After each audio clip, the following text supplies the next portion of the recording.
Hi, I'm Joy, and I'm the co founder of Mon Ami, where we're building technology to help organizations tackle social isolation and other supportive needs that help older adults age with dignity.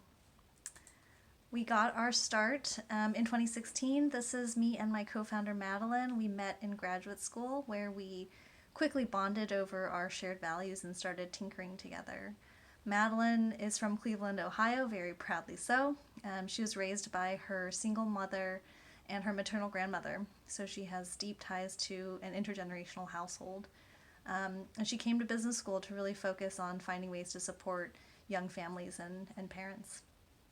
I grew up in Augusta, Georgia, not with my grandparents who live in China, but I had volunteered in dementia and hospice care in high school and into my 20s, and one of the most meaningful experiences of my life, but it's what kept pulling me back into aging throughout my career. And Madeline and I wanted to do something at the intersection of our interests and connecting generations, younger people and older people, finding meaningful ways to support one another. So, this was Mon Ami version 1.0. It was connecting college students with older adults to develop meaningful relationships across shared interests, hobbies, and being able to address isolation on both sides of the aisle, where speaking to hundreds of family members and older adults who were just racked with guilt about not being able to spend more time with each other and experiencing loneliness in the later stages of life. On the other end of the spectrum, college students who were experiencing a hard transition to college life and being away from their family for the first time and missing those relationships with grandparents and other family members. So obviously, Madeline and I were the first guinea pigs. I started visiting a lovely woman, Dolores, who lived in a residential care facility and had dementia, and I would play Scrabble with her when her daughter couldn't be there. Madeline began visiting a former French professor, Ralph, who had Parkinson's and was starting to lose his ability to connect outside of the home.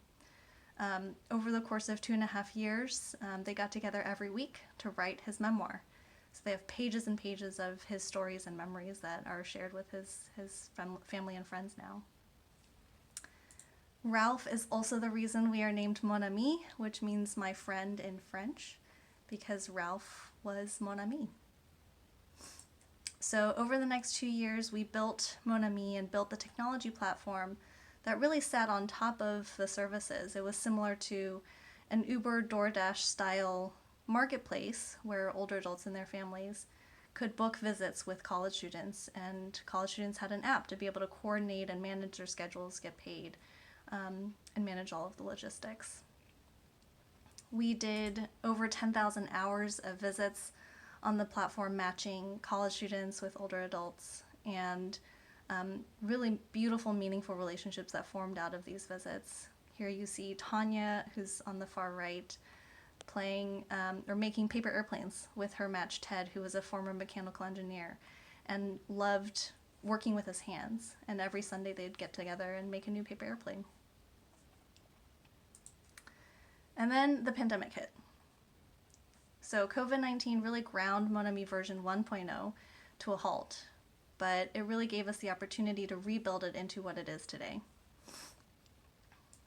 Early on in the pandemic, we were contacted by the city of San Francisco's mayor's office, and the city was getting overwhelmed with calls and requests from older adults who were being asked to shelter in place for their own safety, but who no longer had a way to pick up their groceries or their prescriptions, didn't live with family and friends, didn't have that support network, and they were struggling to be able to meet those essential daily needs.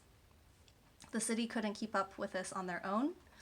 They started an emergency volunteer program, and we repackaged our technology, made it available to the city so they could coordinate thousands of volunteers across the city who were picking up groceries, picking up prescriptions, driving to folks' homes and dropping things off, and calling and just checking in on a weekly basis, especially for folks who lived alone and didn't have that support network around them. It really meant the world.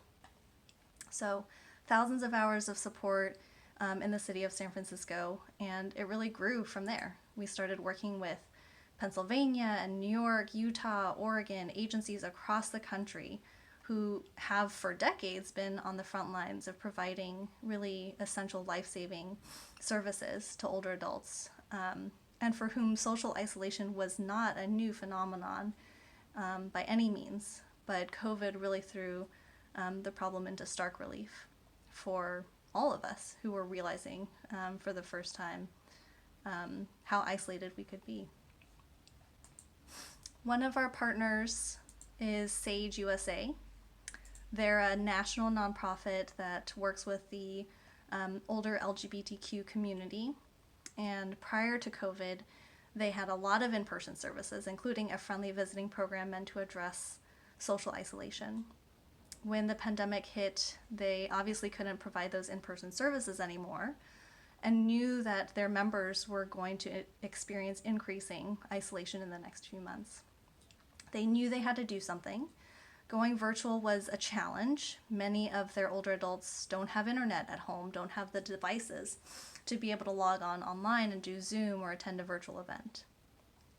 But everybody had a phone, so they started a program called Sage Connect, which is a friendly calling program to combat social isolation for their community.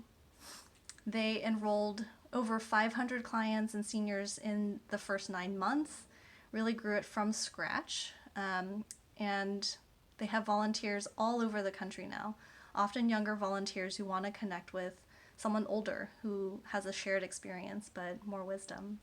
They've done thousands of hours of calls, and the nice thing for them is that they've been able to expand beyond just New York City, which is where their friendly visiting program was located, to now reaching seniors across the country, many of whom are in really rural, remote areas where they couldn't have served before.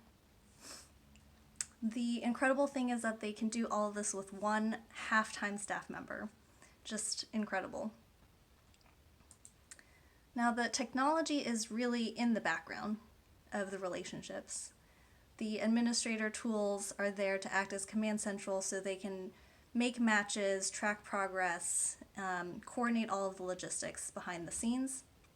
The volunteer app is available to volunteers, where after a phone call, they're immediately prompted to provide feedback, oftentimes just a really positive anecdote of how well it went, how they connected, and a minority of the time flagging a concern to someone who can follow up if there's a food insecurity concern or mental health concern.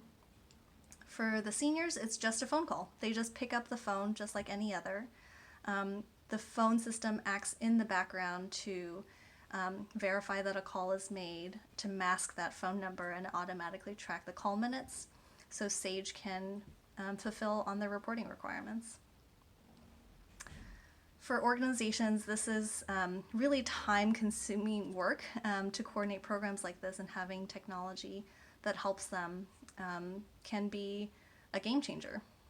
There is a belief out there that any sufficiently advanced technology is indistinguishable from magic. We tend to disagree.